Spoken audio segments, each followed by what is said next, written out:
Got into some really good smallmouth fishing the other day using my Streapper, and this one was a green one.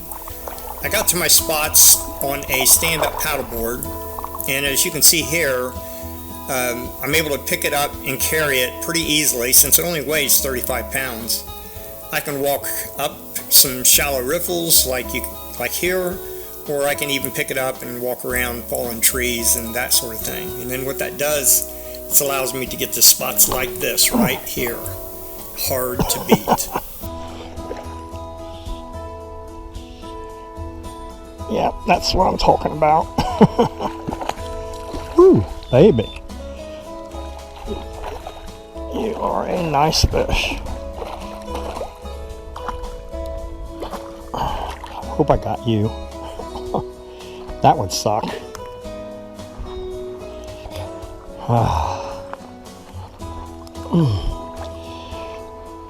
That would really suck. That was an explosion. The Streapper, all it is a popper and a streamer, and they're joined together. You got the streamer here and the popper, so you take part of the streamer and part of the popper and put them together, and you got a Streapper. It's pretty simple. It's not the name of the fly. You can name them whatever you want. If you tie them up different or something, it's just a style. It's just a style. So that's one thing. Now I wanted to let me go here. I wanted to show you what we're going to be using to make this fly here. Okay, it's very, very simple. We got a round piece of EVA foam that's been cut from yoga blocks, and they come in a variety of colors. This is the hook that I used on this Streapper here. Okay, this one has a B10S in it, size 2. That's a B10S size 2, but my favorite hook really is this one right here, and it will shorten it up a little bit, not by much. This is a shiner. This is also Gamakatsu. It's a shiner hook, and then we'll attach our plug, our EVA foam plug, onto this homemade shank that I made. All right, and then we've got our flash material right there, and that's harvested from that lame material. And then we've got this right here, which is Bonnie cord that's been stripped out, and then we've got our stretchy string. So let's go ahead and throw this thing together. Okay, so we've got our hook they're going to put in here. I'm going to use a red thread and just dress the hook up. You don't really have to go all the way down, and I'm not going to, because I want this hook to be back from back into the material a little bit, so that if the bass decide to short strike a little bit, I still have them. Okay, so we're going to take this this stretchy string, and we're going to put it onto our hook, and I'm going to tie it down to where it's not going to move, and then I'm going to grab it and pull back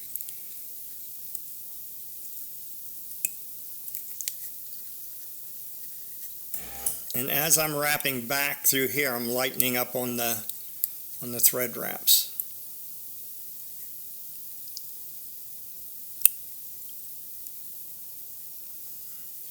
Here, just like that. Now let go. That's got a real nice look to it. So we'll go ahead and cut this about 1.5 times the length of the hook, and I'm going to finish this real quick, because I'm going to throw a O-ring over top of all this to kind of tame it down, so I can put the rest of the materials on without it getting in my way. So I'm going to go ahead and throw some super glue on here to kind of create that cone, make that thread that rides up onto the material like a cone. That'll harden and it'll just stay just the way you want it. Now what we're going to do is we're going to use our brush table that's attached to the vise. It's simple. You just grab it, bring it up, and it's ready to go. But I'm going to put my thread back on here real quick.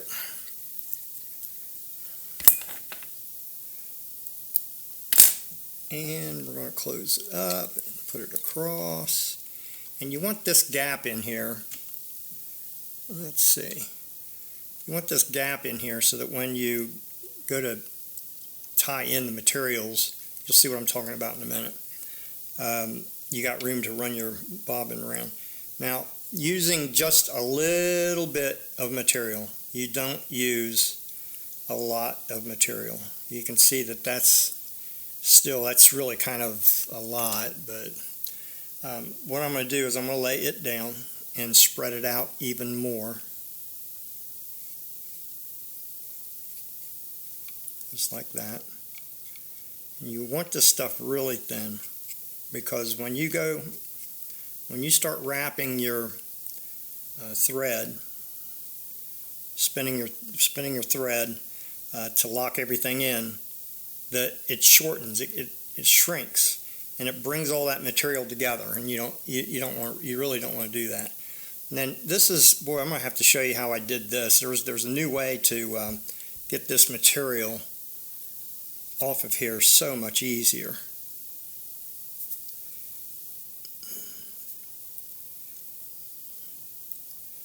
I mean, that stuff just lays down nice, makes a really nice body,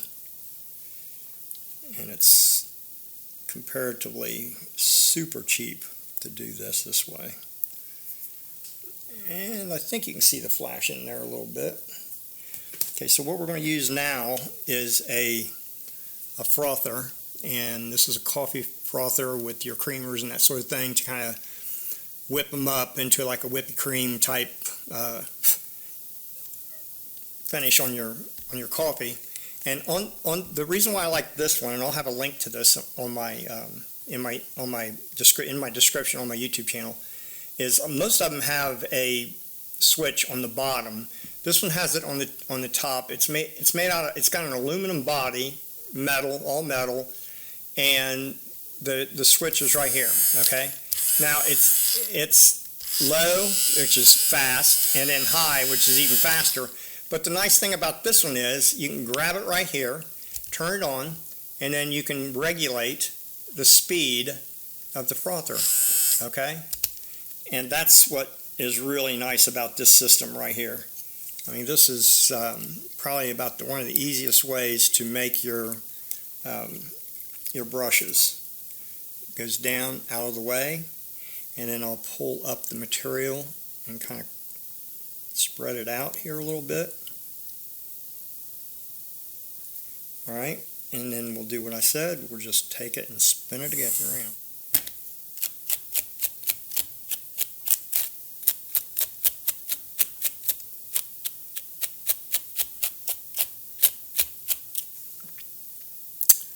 Okay, after we get it all brushed out here, you can see how nice that looks. That is a nice looking brush.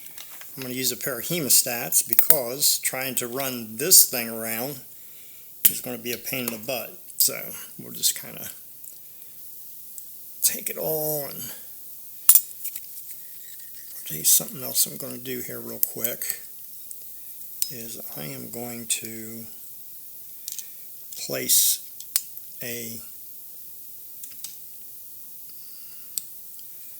piece of EVA foam over top of this point of this hook so that I don't get stuck like that a bunch of times. Okay, so just brush it back and go.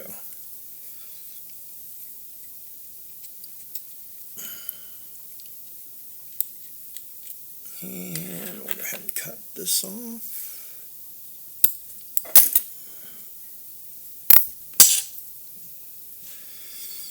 And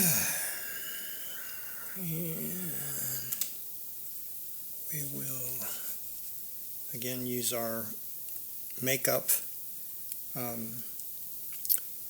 cleaning pad and just load this thread up with some super glue, and that way when you put your whip finish on it you won't have to worry about putting any glue or anything like that on there.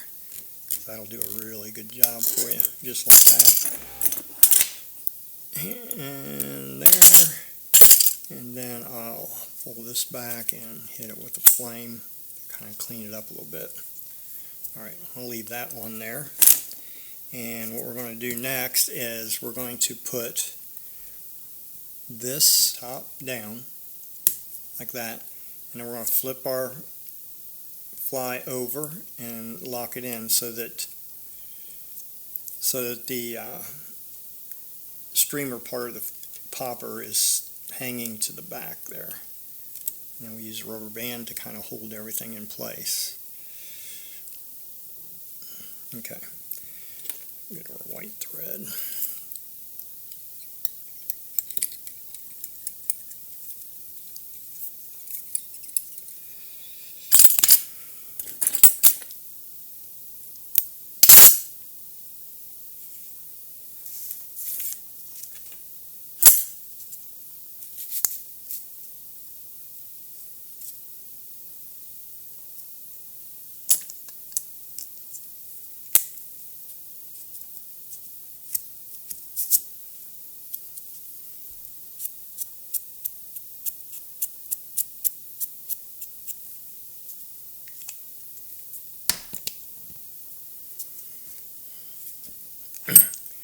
Now what I'm going to do is take this chenille, and that's going to be the base. This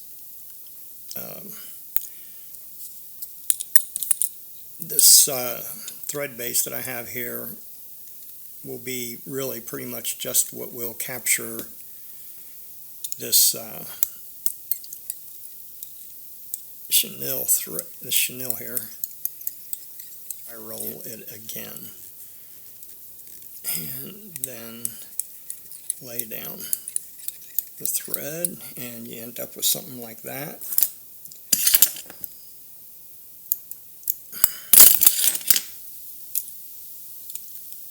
And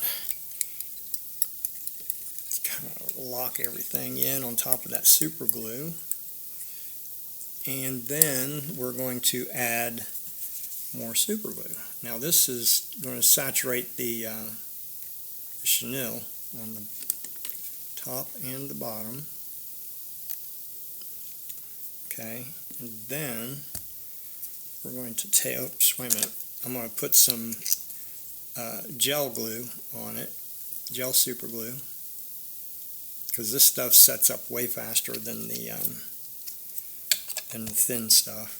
So we're going to run this all the way forward. Okay, now we're going to bring our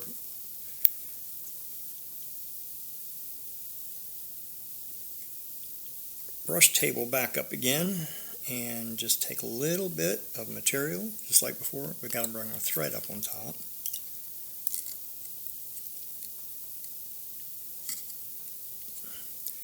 And lay our material down.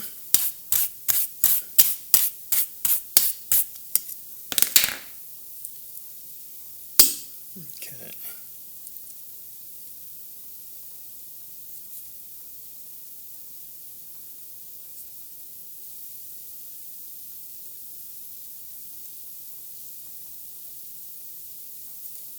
And get around and lock it in.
I'll use a bigger whip finisher here so I can reach back in there.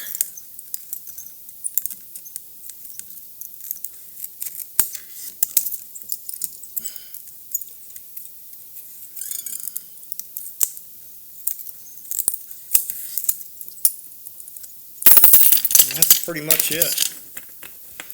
Let's go ahead and pull this off of here and brush it out, and we're good to go.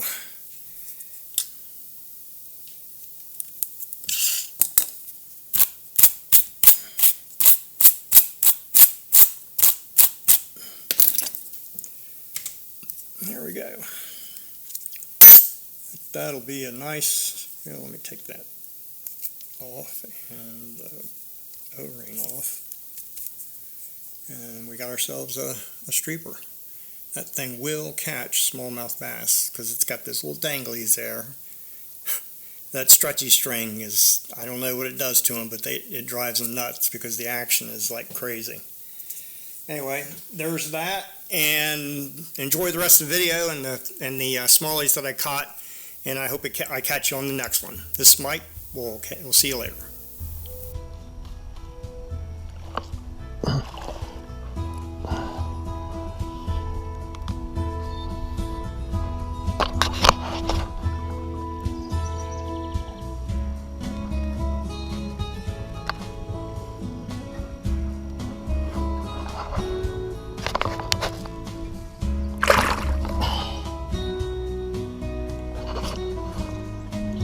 That's it.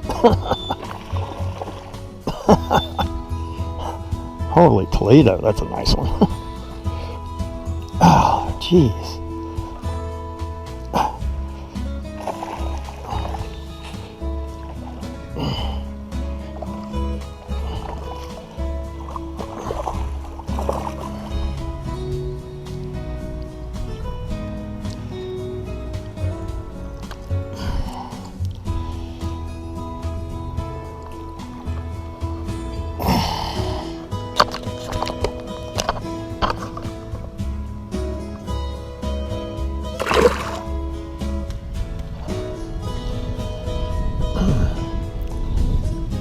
How about that?